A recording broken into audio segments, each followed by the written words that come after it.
Hey everyone, I wanted to tell you a little bit about disappointment. I'm Susan Regan. I'm a relationship expert and coach, and I work with a lot of people who are in relationship patterns that they're really trying to change.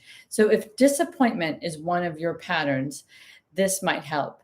So, if you find yourself in relationships that you feel really let down, and you're kind of in this cycle where you can't seem to get out of it, and it really makes you feel bad about yourself, rejected, and just not a part of the equation in your relationships, but you keep going back because you're hoping for this connection with that person and you can't seem to get it.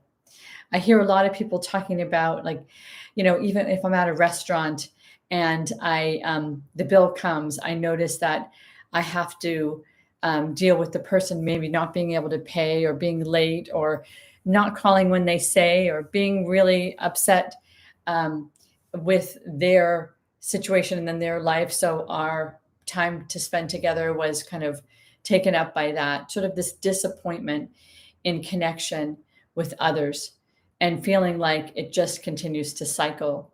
So I wanted to break it down to see if you could find some ways of working with it better. So let's go with a basic understanding.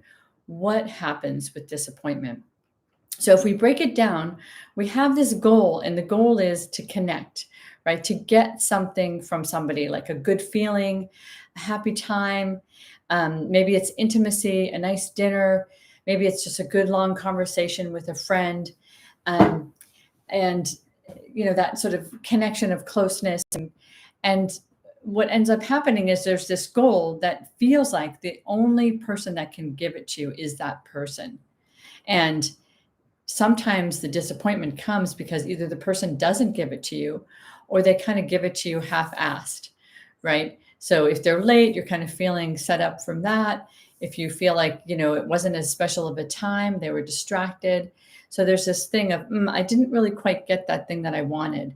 So the goal and the desire and the expectation wasn't met. So the expectation has to really be looked at too, is how are you setting up the expectation? So it makes sense that the disappointment is probably stronger if your expectation is higher.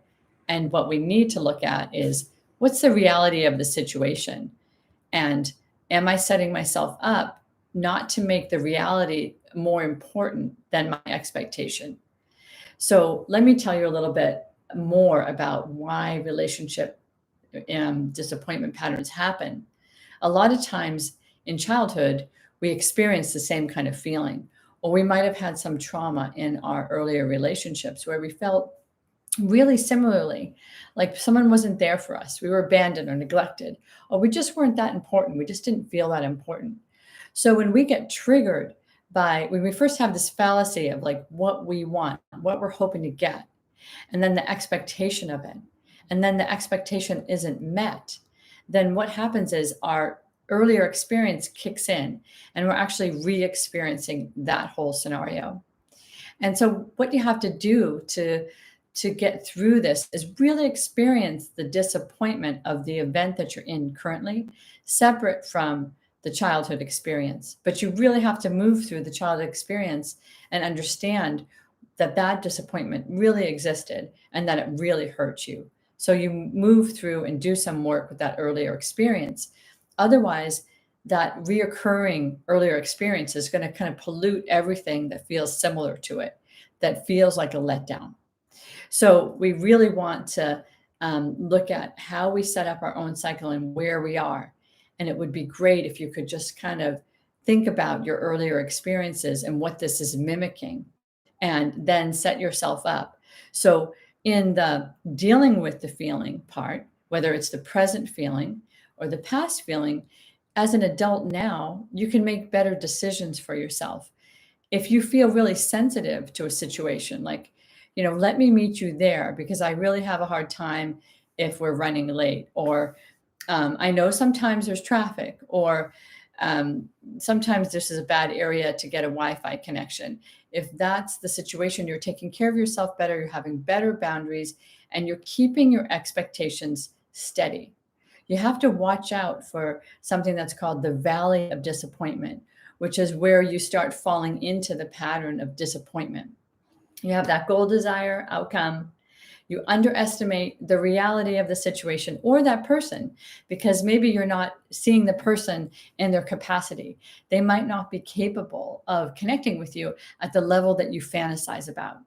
And then we work on keeping our expectations about the situation steady. That is all about self care.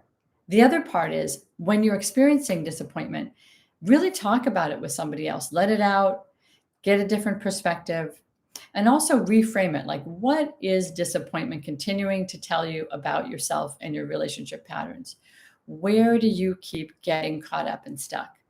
This will be a piece of work for you to do and to understand. And this might be your chronic triggers. So we all have them, our chronic triggers, and they're in disappointment. So we might want to know exactly what kinds of things trigger disappointment for us and either talk about it with the person that we're with or plan for it. So I know it's a lot of information, but I really know that disappointment cycles can be mastered. And the more that you work on them, the more that you practice these skills, the more that you'll get through this disappointment feeling. And you know, like I know, there'll always be another time that you're disappointed. It's just a human condition. But I wanted to tell you another thing about my coaching practice that I'm offering a 5-week workshop.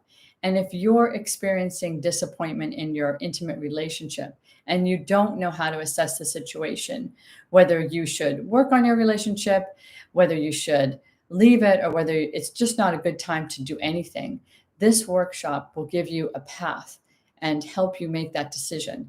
And if you're stuck in the cycle of disappointment, that's one cue that your relationship might need some help. And you might need to make some decisions about how to be in it in a more realistic way so that you don't get so hurt and that you really look at your unmet needs. So I'm hoping that you'll check that out. There'll be a link to the group information below. And don't hesitate to reach out if you want to ask me any questions about it. Okay, thank you. And I will talk to you soon.